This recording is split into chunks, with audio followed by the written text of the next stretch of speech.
آج ہم ایک بڑے حساس موضوع پر بات کر رہے ہیں۔ ایک ایسا ممکنہ منظرنامہ جو امریکی نظام حکومت کی بنیادوں کو ہلا سکتا ہے۔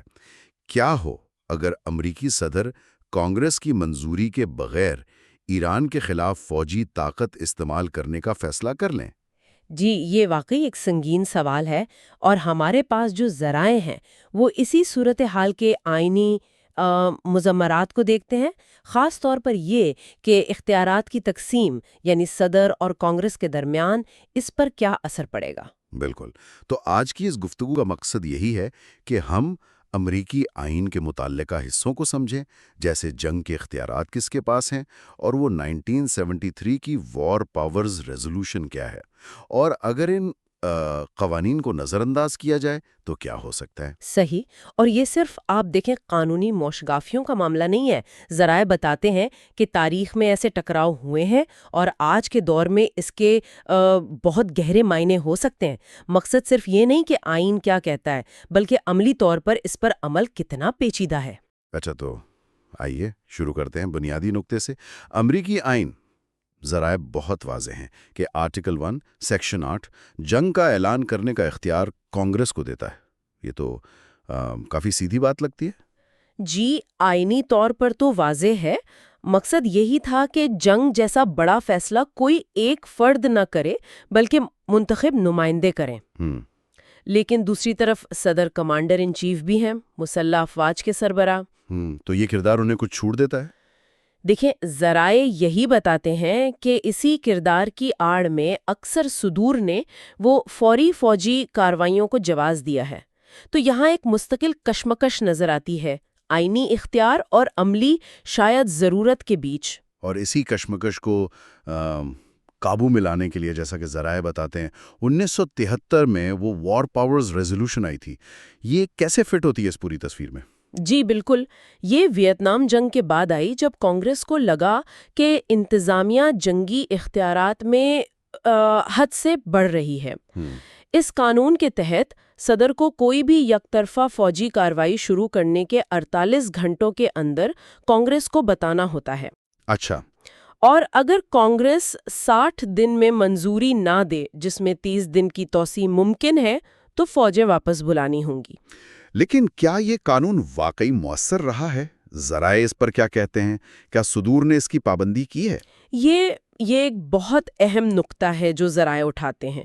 قانونی طور پر تو یہ پابندی ہے، مگر کئی صدور نے اس کی آئینی حیثیت کو ہی چیلنج کیا ہے، یا پھر کہا ہے کہ وہ ان کے مخصوص اقدامات پر اس کا اطلاق نہیں ہوتا۔ یعنی اس کی تشریح پر بھی اختلاف رہا ہے۔ بالکل۔ کچھ ذرائع تو یہ بھی دلیل دیتے ہیں کہ اس قانون نے الٹا انتظامیہ کو 60 سے 90 دن تک بغیر منظوری کے کارروائی کی ایک طرح سے کھلی چھوٹ دے دی ہے، جو شاید اس کا مقصد نہیں تھا۔ تو اگر مان لیجئے کوئی صدر ایران کے معاملے میں اس قانون کو مکمل طور پر نظر انداز کر دے تو یہ صرف ایک قانون کی خلاف ورزی نہیں ہوگی، یہ اختیارات کے تقسیم کے پورے نظام پر وہ ایک بہت بڑا سوالیہ نشان ہوگا۔ اس سے نہ صرف اس کارروائی کی قانونی حیثیت مشکوک ہوگی، بلکہ ملکی اور بین الاقوامی سطح پر ساکھ بھی بری طرح متاثر ہو سکتی ہے۔ ایسی صورت میں کانگریس کیا کر سکتی ہے؟ ان کے پاس کیا راستے ہیں؟ ذرائع کیا ممکنہ اور رد عمل بتاتے ہیں؟ ذرائع کئی امکانات کا ذکر کرتے ہیں۔ ایک تو ہے سیاسی مذمت، قراردادیں، جو شاید کافی نہ ہو۔ شاید نہیں۔ دوسرا جو زیادہ مؤثر ہو سکتا ہے وہ ہے فنڈز روک دینا، فوجی کارروائی کے لیے پیسہ ہی نہ دینا۔ اسے پاور آف دا پرس کہتے ہیں۔ اچھا، یہ تو بڑا ہتھیار ہے۔ جی، اور تیسرا سب سے سنگین قدم وہ مواخذے کی کارروائی ہو سکتی ہے، امپیچمنٹ۔ مواخذہ؟ کیا یہ اتنا سنگین جرم سمجھا جائے گا؟ ذرائع یہ واضح کرتے ہیں کہ اگرچہ ماضی میں مواخذے جیسے نکسن یا کلنٹن کے وہ دیگر الزامات پر ہوئے، لیکن غیر مجاز جنگ شروع کرنا یہ آئینی اختیارات کے غلط استعمال کی ایک، آپ سمجھیں، کلاسیکی مثال ہے۔ تو یہ مواخذے کی بہت مضبوط بنیاد بن سکتا ہے۔ تو مطلب یہ ہوا کہ یہ صورتحال صرف ایک قانونی تنازع نہیں رہے گی، یہ ایک مکمل آئینی بحران بن سکتی ہے۔ بالکل بالکل، ذرائع اسی بات پر زور دیتے ہیں۔ کانگریس کو بائی پاس کرنا صرف ایک فوجی کارروائی کا معاملہ نہیں رہے گا۔ یہ صدر کے اختیارات کی حدود کیا ہیں، آئینی چیکس اینڈ بیلنسز کا نظام کتنا مضبوط ہے، اور قانون کی حکمرانی، ان سب پر ایک بنیادی بحث چھیڑ دے گا۔ اور اس کے اثرات صرف اندرونی سیاست تک نہیں رہیں گے؟ نہیں، بالکل نہیں۔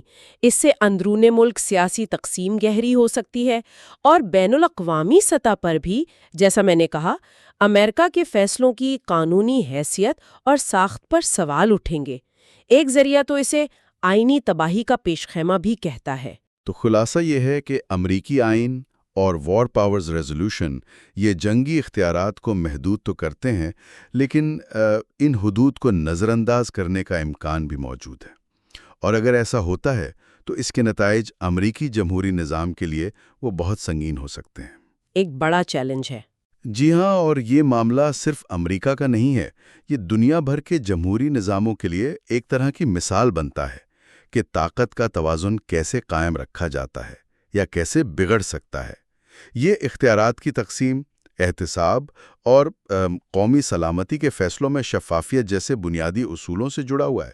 اس ساری گفتگو کے بعد ایک سوال جو میرے ذہن میں آ رہا ہے، اور جس کا اشارہ کچھ ذرائع بھی دیتے ہیں، کیا آج کے دور کی جنگیں جو اتنی تیز رفتار ہیں، سائبر حملے ہیں، غیر ریاستی عناصر ہیں، کیا یہ چیزیں جنگ کے اعلان اور وار پاورز ریزولوشن جیسے روایتی آئینی طریقوں کو غیر مؤثر بنا رہی ہیں؟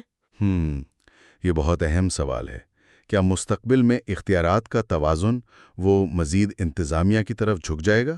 یہی وہ سوال ہے جس پر شاید ہمیں آئندہ بھی غور کرتے رہنا ہوگا۔